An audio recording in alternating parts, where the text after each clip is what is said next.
Welcome to the Double Dribble podcast with Dubin and Dakhil on the RealGM network. That's Jared Dubin. You know him from all his stuff. Make sure you subscribe to his newsletter. I'm Mo Dakhil, former video coordinator, and we got some stuff to talk about. I wasn't sure we were going to have a lot to talk about. I'm not going to lie to the fans, Jared. This is the second time we tried recording today because I had a power outage in my place, and that delayed our recording quite a bit today. But we're here now, hopefully, knock on wood, power stays with us, and we're rolling. Jared Dubin, how are you doing? I'm doing great, man. I'm excited to talk some ball as usual. Yes, and I'm doing really well because, Argentina lost, and like some sort of revenge for me, even though they completely robbed Egypt. I don't want to hear it from anybody else. They robbed Egypt. We'll just leave it that at game was crazy. So that was we'll leave it at that. I'm not going to go into it and be angry Mo again. I can't believe Spain didn't score like 65 times in that game. I will give that goalkeeper credit, man. That was amazing. He made so many save after save. It would have been helpful for him if Argentina tried to mount any sort of offense to not get their first shot until I think it was the 117th minute. But anyways, we're a basketball podcast. We're not a football podcast, so we're going to talk about basketball. Jared, over the weekend, we got a little bit of news. The Oklahoma City Thunder continuing to sort of clear tax space and basically get them work more to continue themselves get themselves out of the tax. Traded Luguentz Dort to the Atlanta Hawks, who in turn sent Zaccharie Rissacher to the Dallas Mavericks. And the Thunder got three second-round draft picks in the process. And we should also mention that Ryan Nembhard was traded from Dallas and ended up in Atlanta. We're going to focus just on this beginning part, just the Thunder. And what was your reaction when you heard that they were trading Luguentz Dort? I'm not going to lie. My initial reaction was that I got something right that we argued about, because earlier this offseason, we talked about whether or not the Thunder were going to pick up that option for Luguentz Dort. You thought that they might not. I thought that they might pick it up and then trade him so that they could at least get something back. So that was my initial reaction. Yep. Rare that it happens, but it happened here. So more than you say that you get things right. Don't do all that. Well, it's rare that we disagree to begin with, and then to have a disagreement come down in my favor. So that was the initial reaction. The second reaction was, obviously everyone's talking about how this is a second apron trade, and it does get the Thunder out of the second apron. But it's not just a second apron trade. It's also just a luxury tax and repeater tax trade in general, because Oklahoma City was set to have a tax bill coming into this offseason of well over $100 million. And now the Thunder are, they are $13.9 million over the luxury tax with a tax bill of $19.7 million. That is massive. Massive. When you consider repeater tax stuff, which they'll be in next year, they're going to be, as of now, $25.3 million over the luxury tax, but the tax bill is going to be $130.1 million. And one of the things that Sam Presti said about this trade, highly unusual that he comes out and makes these comments. He said that it was a financially motivated trade, which is pretty obvious. But he also said that he expects that because they're not spending as much this year, that they'll be able to spend more in the future. And that is really unusual for an executive to say both of those things. So I thought that was really, really interesting. Yeah, the Presti saying that in his press conference is pretty wild. I think that's something sort of, one, I don't think fans want to hear. But I think that's just him being kind of truthful and honest. And I think what he's talking about in terms of what that means too, it's going to help them. They're in negotiations, or at least they might be in negotiations with Wallace, who has a chance to get extended right now. Or he might just go into restricted free agency next year, but they're able to kind of play in that waters a bit. AJ Mitchell is going to be a guy that's going to come up soon, and he's definitely going to get a pay raise from right now. Might be the best contract in the NBA with what he has. So I think they're kind of looking at it going this is kind of the moves we make. But I do have to wonder about what this does to them on the actual basketball court. When you look at the way how important Dort was to them through the course of the season and the piece that he's been for them in the building blocks. Like, he's such a key part of their defense that I kind of wonder, like, yes, this opens up minutes for other guys, but you don't have a guy that can replicate what Dort does defensively. And I'm worried about that. You seemingly have a ready-made replacement in Cason Wallace, who is one of the best defenders in basketball, but he is primarily a defender of smaller guards. You want to use him on the ball against lead guards for the most part. He's not going to guard up a position. He's not going to guard big wings for the most part. He can do it, but you want to use him on the ball against those lead guards more often than not. Whereas Dort, you could use on like the apex perimeter scorer types, whereas you're probably not like you're not going to put Cason Wallace on like Luka Doncic or LeBron James or Kevin Durant, probably, right? Like you're going to put him on. I mean, he's on the same team, but you would put him on Shai Gilgeous-Alexander. You'll put him on Jalen Brunson. You'll put him on Tyrese Halliburton. You'll put him on those kind of guys as opposed to like the bigger wing scorers. And I'm not sure who necessarily guards those guys for Oklahoma City. Now, I guess it's going to have to be Jalen Williams, but they're just short on actual wings now. After trading Dort and Aaron Wiggins and Isaiah Joe, they're deep on guards. Obviously, they have Shea. They also have Wallace. They have AJ Mitchell. They have Jared McCain. And then they have the three bigs in Chet and Hartenstein and Jalen Williams. They have Alex Caruso, who's kind of like a positionless guy, can do pretty much anything, but they want to not marry him, obviously. That'd be weird. They want to manage his minutes throughout the regular season going into the playoffs. So I'm curious, obviously, how much he plays. So I'm wondering what they're going to do about that true wing spot other than Jalen Williams out there. I almost wonder if they're just like, one, it's the Thunder. They might have somebody in the pipeline that they're ready for. You know, I'm curious to see. Even the guys in the pipeline, though, like, is Nikola Topic really that kind of guy? He's like, not that guy. But like Sorber and Mara are not that guy, and Bennett Sturts is not that guy. I mean, like, it's going to be interesting to see where they how Dagnall kind of responds to that. Like, it's great. Presti talks about it in the press conference. This is mainly a financial move, repeater tax worries, and all of those things. But like on the court for next season, in a year where you did not go to the finals, you kind of weakened the team a little bit. And when depth was your biggest strength, more than, I mean, beyond obviously Shea and Jalen Williams and stuff. And you have to hope Jalen Williams is going to have a healthier season next season than he did last year. You know, you've kind of weakened yourselves a little bit with this move, because I'm curious to see, like, the rotations are going to be different. You're going to be playing smaller. Like, are you going to ask Caruso to play more now? Are you going to ask Caruso to have to guard big wings now? Like, this is going to be something that's going to put stress on him. Asking Jalen Williams to do that when he also has a lot of responsibilities on the offensive end, again, off a year where he's had, you know, not a ton of injury luck. Like, I'm worried. Like, that's something I would just kind of see and go like, man, like, that's one of those things that's a little bit concerning for me with the Thunder. Like, you know, it won't change.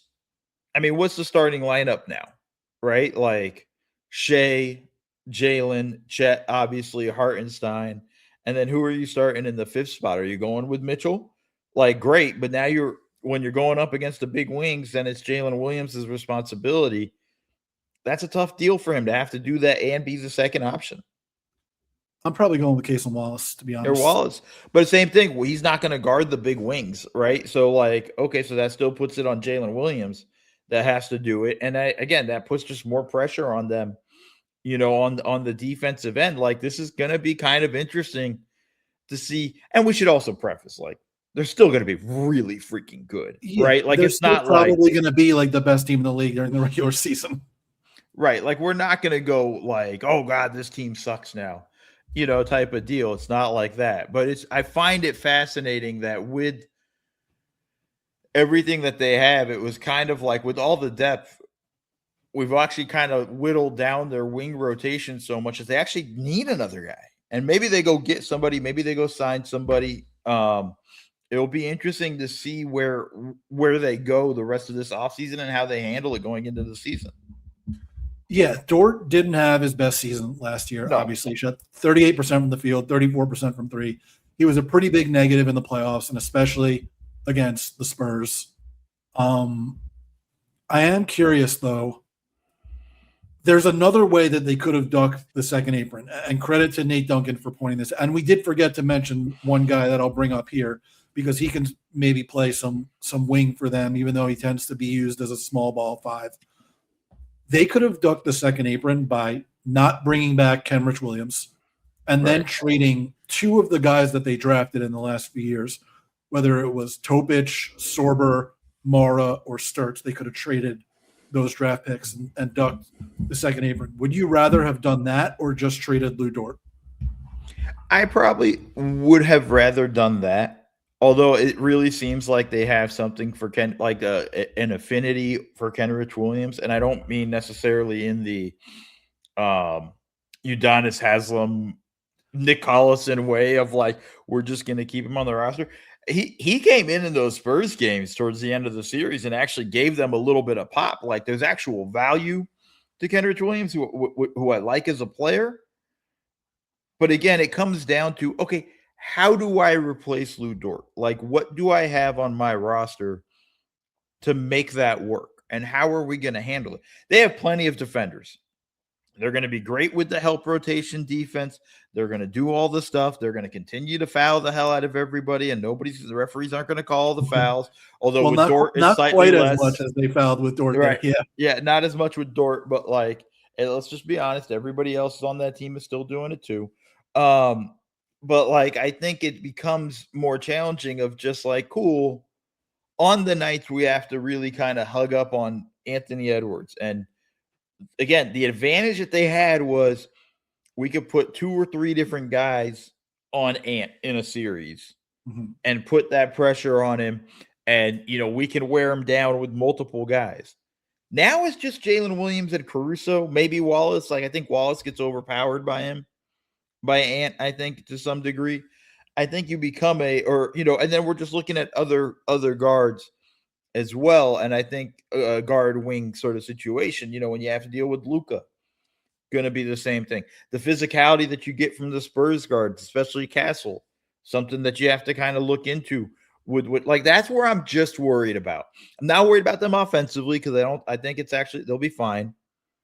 But I think they would have been better off at least one more year with Dort and trying to find the Dort replacement after that or during that year. And I think that's going to be a thing that's going to, going into the season, which again, July 20th, we have a lot of time.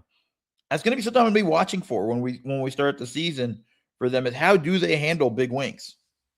Yeah, it's just a less flexible defense than it was before, even though it's obviously still going to be an elite defense, but you get less flexible when you trade 3 rotation players and take back none.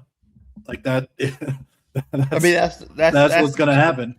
That's going to be their challenge with what they have to do and figure it out. And granted, also they have enough draft picks. If they really feel like they need to fill the hole, they can probably flip a couple of those draft picks they have into like somebody like Trey Murphy or something. Not that Murphy's available, because God knows what New Orleans is doing.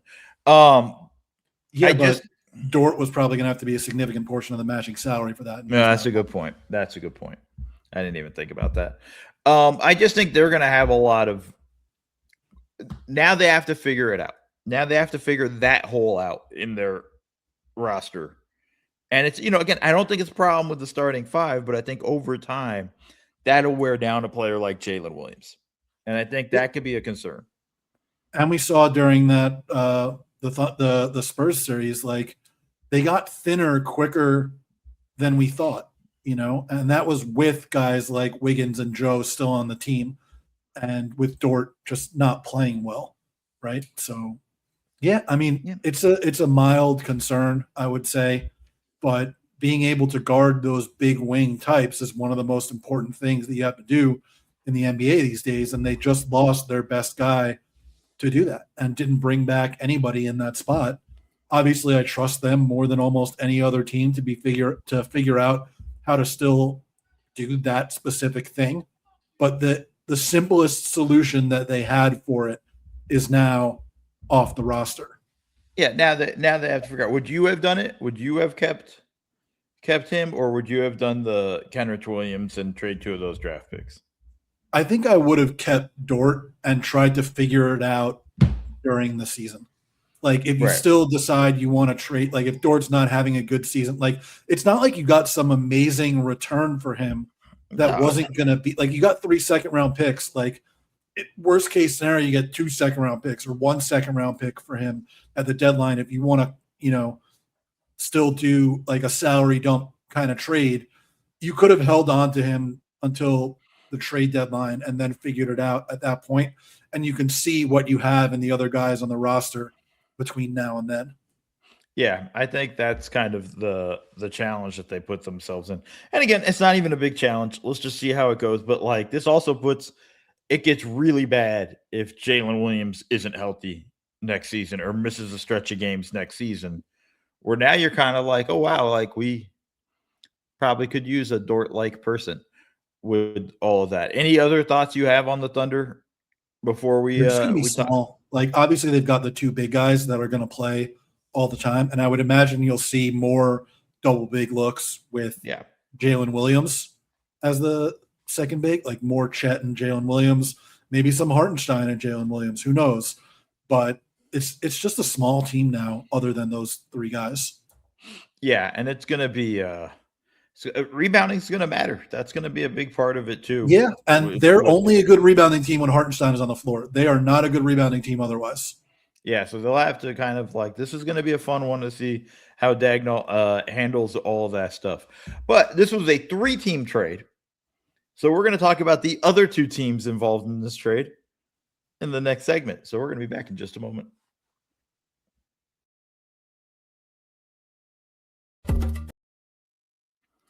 Welcome back to the Double Dribble podcast. And Jared, with a smooth transition right into it as we go in from the first segment right into the second one.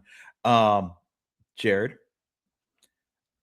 of the guys moved, Dort to Atlanta, Nembhard to Atlanta, Rissacher to Dallas, who would you like to talk about first in terms of where they've landed in their new place? Well, let's talk about the Atlanta guys first, because that I think is more interesting in terms of the grand scheme of the league. Like Lu Dort landing on the same team as Nickeil Alexander-Walker and Dyson Daniels is like hell to pay for opposing guards. Like obviously the Thunder had the best group of perimeter defenders in the league, probably. The Hawks might be pretty damn close now with those 3 guys. I mean, they got definitely deeper in terms of, wing depth department, guard depth department, like how they're going to defend. Like it's pretty interesting. And also, this is the second Thunder player they've acquired from the Thunder this offseason, having gotten Aaron Wiggins. Like, I think it's kind of funny that like it's sort of like, I'm sure they're looking and going like, who's next? They're probably calling the Thunder. Who are we moving not next? Just those 2 guys, but they have Shea's cousin and Casey Wallace's brother.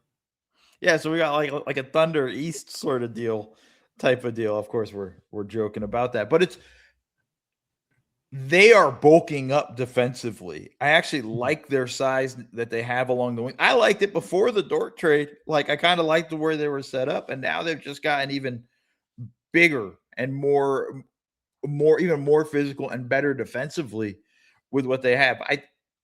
I do worry that with Dort, and I actually think this might happen with some of the other Thunder players.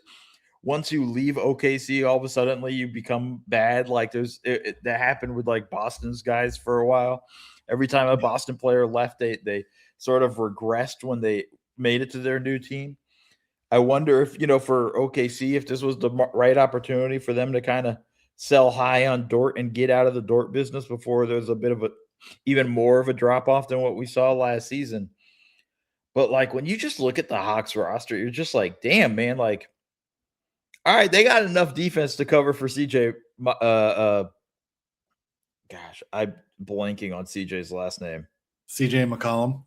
Wow, I'm really tired, folks. They got enough defense to cover for CJ. They have a good amount of offensive firepower across the board. I still think they're sort of big. And all it cost him was Zaccharie Rissacher, who Quinn Snyder kind of gave up on towards the end of the season and in that playoff series against the Knicks.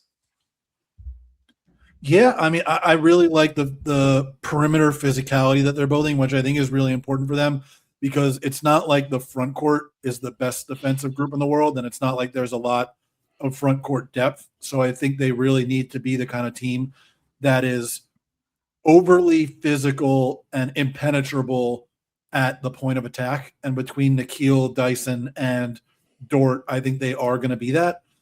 Obviously, not all of those guys are going to start, I don't think, because I think CJ is still going to start in the backcourt. You figure Dort probably comes off the bench because Dyson and Dakhil are obviously going to start too. But when you have those guys on the court together, it is going to be impossible to get driving lanes off against those guys. Yeah, like they're just going to be so locked down. Like I'm really kind of impressed with what they've done this offseason and really the past few seasons. Part of it's the development of their guys. Last season, getting Nickeil Alexander-Walker, him having the glow up that he had this offseason or this season. You know, the move they made to get CJ and basically get off Trey and kind of open the door for these guys.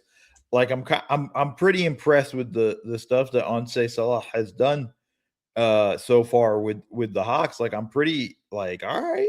Like there's something here. I don't know if this is not like, okay, they're going to contend with everybody else. I still think they're a big man away from that. And I think they're still a bit young with where they're at. But like, you just got to like the roster when you look at it going like, all right, this seems pretty deep and is going to be able to defend like hell.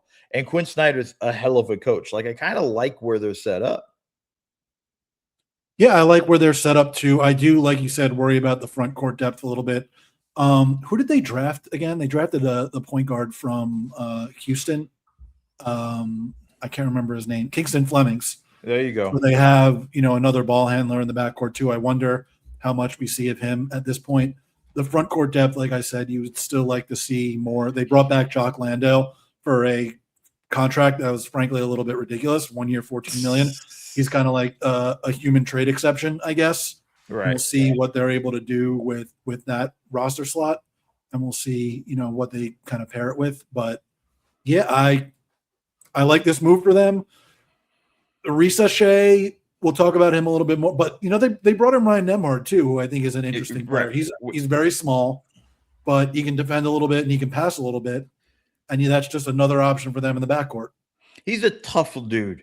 Like he's just a tough, like I hate to say the word, gritty type of player though. Like I like the way he kind of comes in. Now he's not as good as his brother Andrew Nembhard, but I think he brings a little bit of a juice with him. And I think I lost Jared in the show. Oh no, Jared, come back. I'm gonna hold the show solo till Jared comes back. He clicked the button and I think we lost him. Wait, almost coming back. No, keep all of this in the show, Jared. Keep it all in the show. I didn't say anything of importance. I didn't say anything of importance, just that I was more going to just do a solo podcast at that point and hope it was going to work out. But I like the toughness that again, as another ball handler to add to it. It's another young guy to kind of add to everything that they have.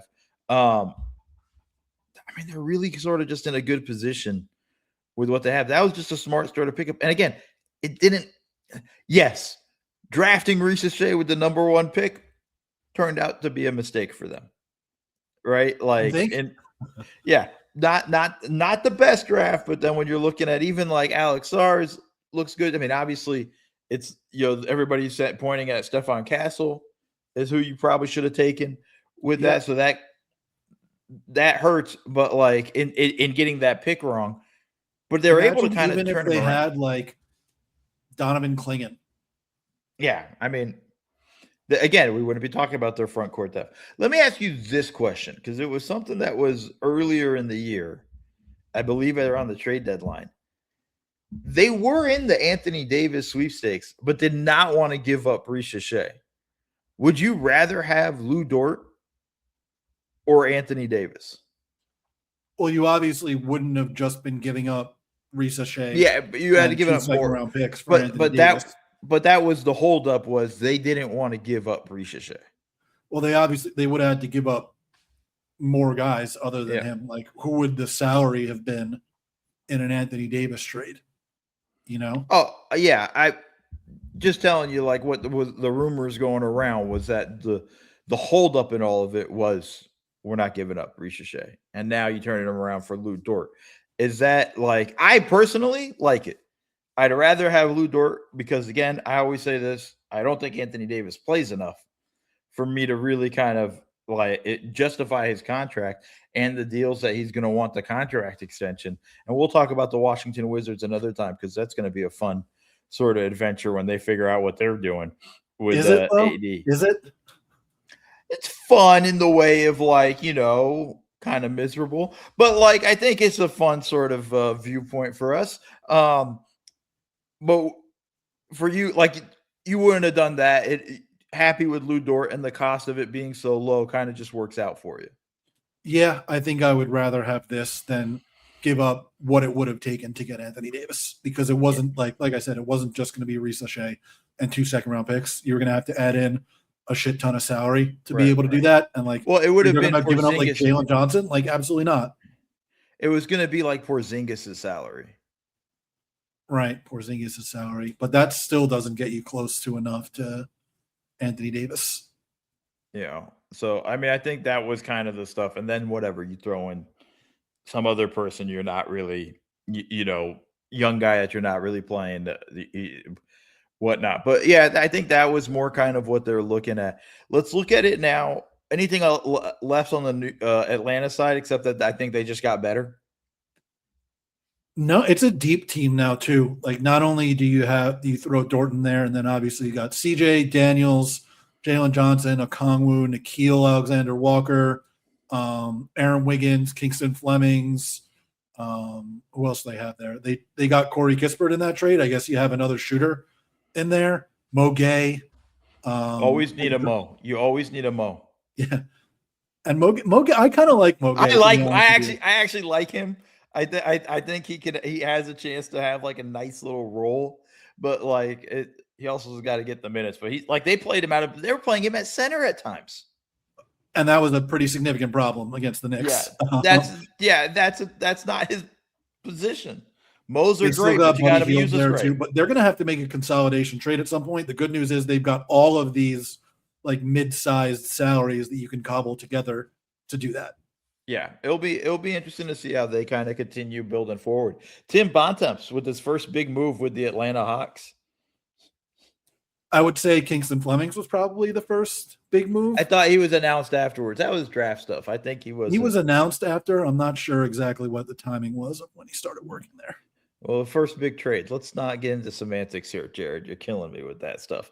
Dallas.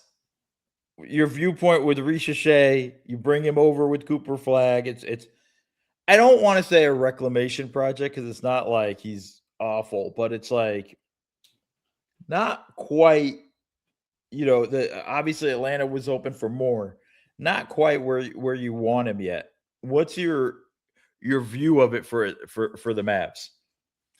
I think it's a worthwhile second draft flyer. John Hollinger has talked about this concept, like the second draft, where you take a first round pick who didn't work out with his first team for the first couple of years in the league, and you just take a very low cost flyer on him. You get the guy for basically nothing, and you just say, well, we'll bet on the pedigree and hope he works out better for us than he did for his first team. And I think that this is a worthwhile swing for the Mavs.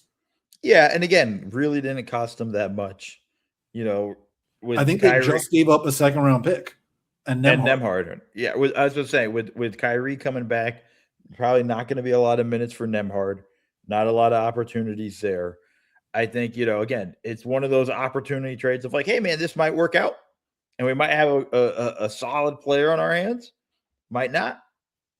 Didn't really hurt us too much in terms of what we had to give up for him. I kind of like with where they sort of being opportunistic during the offseason and making some, like, these are the types of moves you want smart front offices to make. And obviously with Masai there, he's beginning to kind of start putting his fingerprints on this team here a little bit. Going to be interesting to see. That's my crutch, is always saying interesting to see. I know, sorry, folks, but we'll have to see sort of the way it works out and what they do. I'm curious to just see his development, man.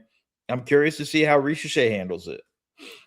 They have a really oddball roster now, which, not surprisingly, if you followed Masai's career, is filled with like combo forward types. He loves a 6'7", 6'8", 6'9". We're not sure what position you play type of guy. He loves that. Right. They've got Cooper Flagg, PJ Washington, Rissacher, Santi Aldama, Caleb Martin, Najee Marshall, and I guess Morez Johnson is probably more of like a 4-5 than a 3-4. But I mean, all of those guys basically play the same position. You've got all of them on the same team. And then you've got like two guards. You got Kyrie, you got Marcus Sasser. I guess you also have Max Christie. And then you got the kid they drafted, Sergio Delaria. I don't remember how you pronounce his name, but it's a very, I guess, weirdly balanced roster with a absolute crap ton of combo forwards, which again is par for the course for Masai. And then they did also, the Knicks signed Musa Cisse to an offer sheet over the weekend, but the Mavs matched that. Yeah. So they've got three or four centers on the roster too. Yeah, it's really interesting. Like, I think they're kind of like, let's see which one of these guys pans out for us. Obviously, Cooper Flagg's in a different category of let's see if they pan out.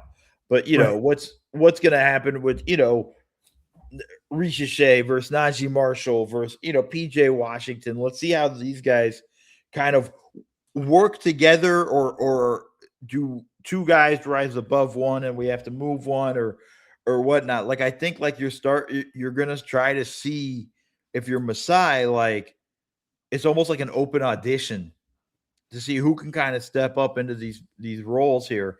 And again, this is Masai. Remember was it like this Vision 6'9" or what was it in Toronto? Yeah, Vision 6'9", Project 6'7", something along those lines. Which was incredibly stupid at the time. But it's almost like continuing. At least they were doing it with like OG Anunoby and Pascal Siakam. Yeah, but it was like, and then no center. And it was like, we're all just looking at going like, you kind of need a center. And then you went and got a point guard. Vertel. Yeah. I think though where they're going to be though is like, this is still the early stages of like, who plays well with Cooper Flagg? Like, I think that's really where they're at. I don't know what's going to happen long-term with Kyrie there in Dallas, but like, I want to see if their focus needs to just be focused on the Cooper Flagg era and that future. And how do we kind of continue on with that? Rissacher is not a bad pickup to just sort of a flyer, not, you know, just kind of take and see, hey, let's see if this one works out.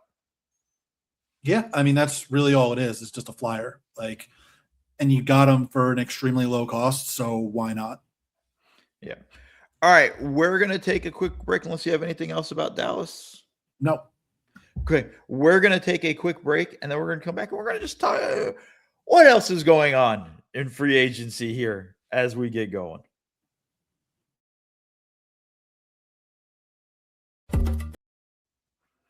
And we are back, folks. So we all know we're waiting for the big news, the LeBron James announcement.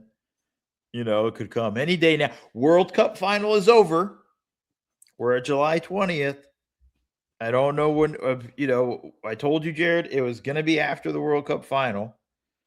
There were some people that thought it might happen at FanFest when he was doing the shop over there. And obviously that's come and gone and no announcement, no real latest. This team's the front runner or whatnot.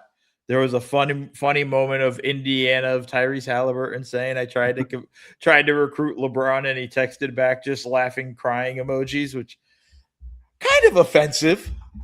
A little bit. If I'm Tyrese, I'm like, yo, we were game 7 in the finals, and I was an Achilles tear away from actually beating OKC in OKC. Like, maybe give us a little bit more respect, but we have that. So that's the most we're going to talk about with LeBron. We did have an interesting signing today. I want to know what your thoughts are. Matisse Thybulle signs with the Lakers 1 year, I think it was 3.3 million. Yeah. I'm gonna be honest with you. I like it. I like that a lot for them. I think he's the guy that they're going to use to be their primary defender. And if he can shoot it, shot it pretty well towards the end of the season last year in Portland. Like if he can kind of continue that, like that's a good landing spot for him. That's a good pickup for the Lakers. I like the landing spot for him. I like the pickup for the Lakers. I will say that he's more of an off-ball defender than an on-ball stopper. So it seems like they're more trying to just like ramp up the chaos away from Walker Kessler than trying to find someone who is like going to guard the point of attack, which I don't think is necessarily the biggest strength of his.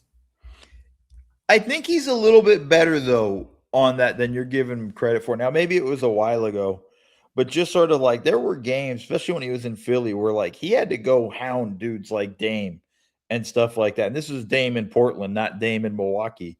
And like he was all over him. And I think there's a level of like he can do some of that stuff. Now, it's not like he's not going to immediately come in and lock down Shea or something like that. But I think he's going to have that primary assignment for the most part defensively, because that's going to be where he has to go. I'm just going to be curious again when we look at the Lakers, like their starting lineup. I'm not sure how that's going to work out.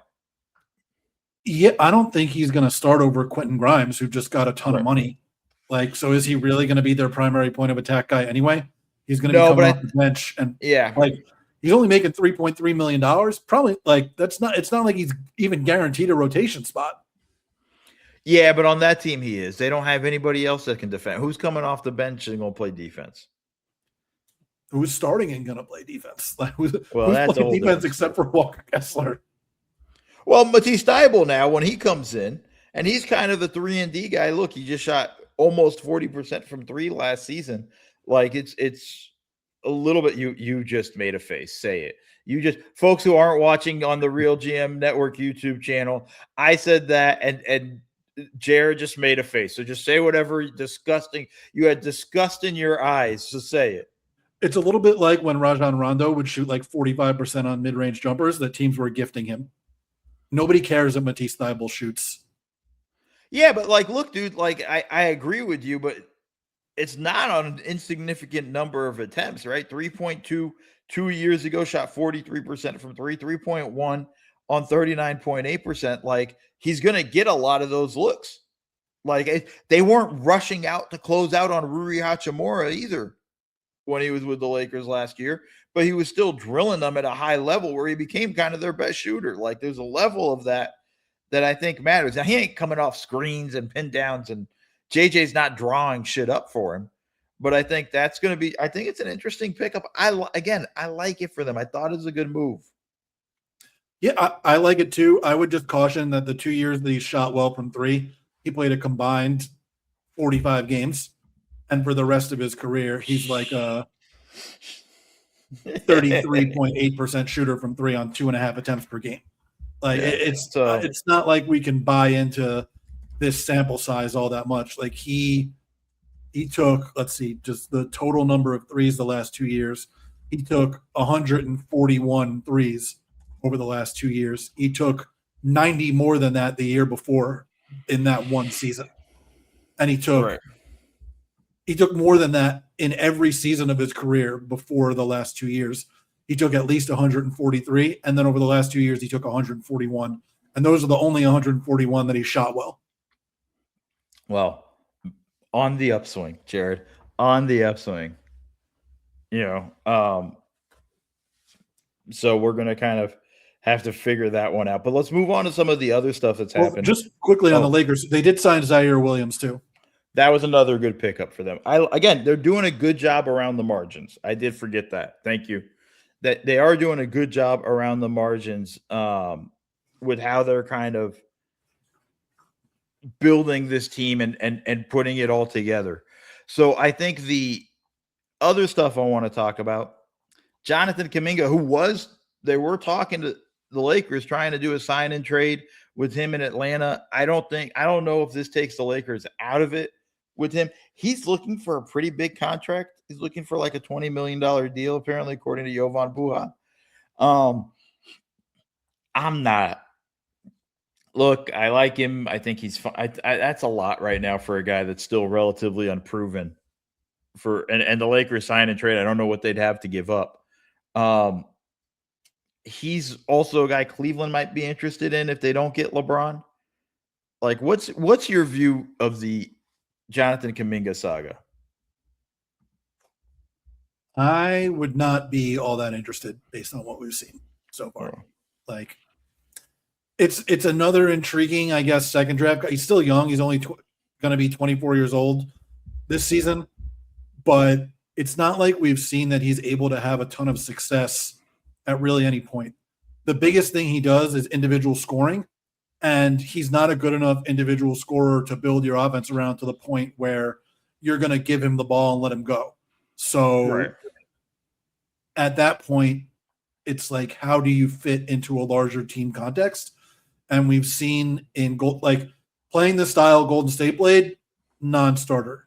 Granted, not a lot of teams play the style that Golden State plays. So you would have to excel in a much different team context. But it's not like it went amazingly well in Atlanta either. And it doesn't look like the Hawks are all that interested in bringing him back, And it's not like there's been a ton of interest in him elsewhere either. If he's really looking for like a $20 million contract, I'm not surprised nobody's that interested. Yeah, nobody's jumping out to get him at that point. Where is there any landing spot you think would be interesting where you think like, oh, he'd actually be really interesting there? Yeah, see, that's the problem, right? Like, I don't know. Who needs like a scoring forward off the bench that doesn't have that player? I mean, maybe Detroit, but like they don't have the money for that. Like, I don't know. And it's not like he's going to come take the minimum from somewhere, right? Yeah, that's what I'm saying. Like, so it's kind of a tough market for him right now to figure out where he's going to end up. And it's hard to sort of like forecast where that might be. And I think that's part of the problems for him in this offseason, man. Like, it's really an interesting dilemma for him. And I don't know where you kind of slot in if you're him. If you're the Lakers and you can get him on a non-guaranteed second and third year of the contract, and you get him for like Jared Vanderbilt and Dalton Connect, or something along those lines, you do it for sure. But like, that's a tough. What do the Hawks want with that though? Like, why would the Hawks want to do that?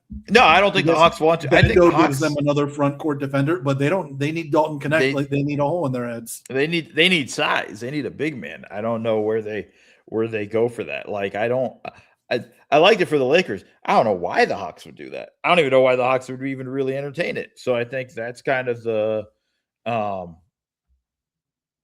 conundrum that he's in, and this is going to be the challenge that he's got to go to.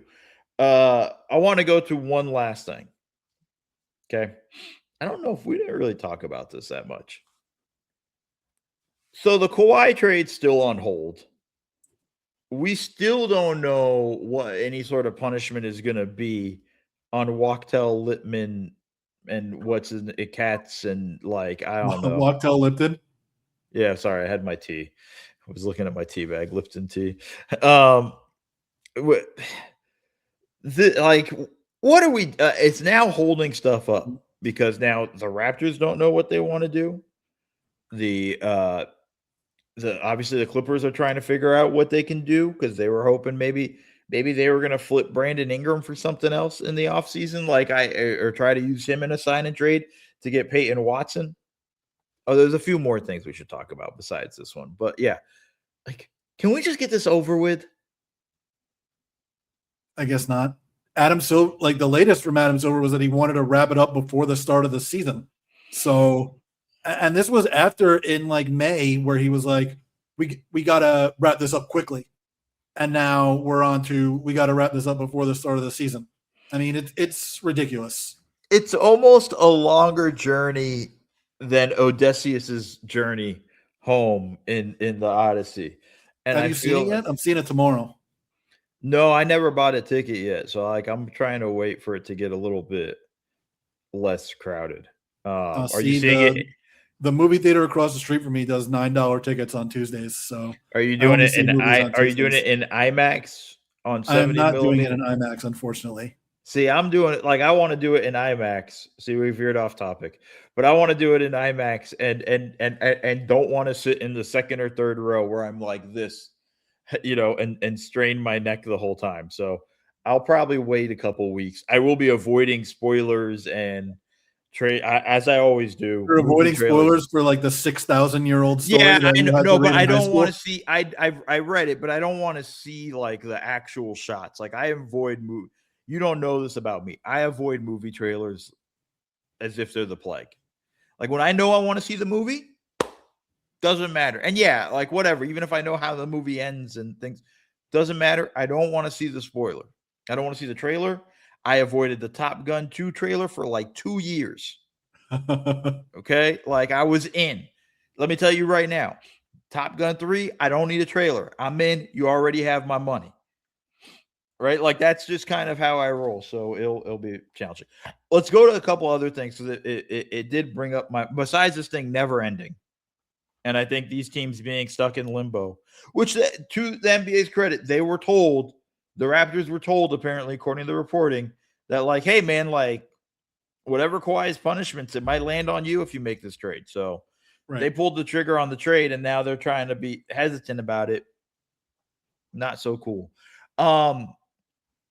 We got 2 restricted free agency dramas. Peyton Watson. 3, I guess, if you want to count Benedict Mathurin. We got 2 restricted free agency dramas. Peyton Watson in Denver. And we got Jalen Duren in Detroit. Where do you want to go first? Let's start with Jalen Duren, I suppose. They seem to be still pretty far apart. Like, here's the thing that sucks for these dudes. Like, I don't think either of these guys are taking the qualifying offer. I think Peyton Watson's in a little bit more interesting position than Duren. Doesn't seem like there's a market for somebody that's willing to go do a sign and trade for Duren and give Detroit a whole lot of stuff.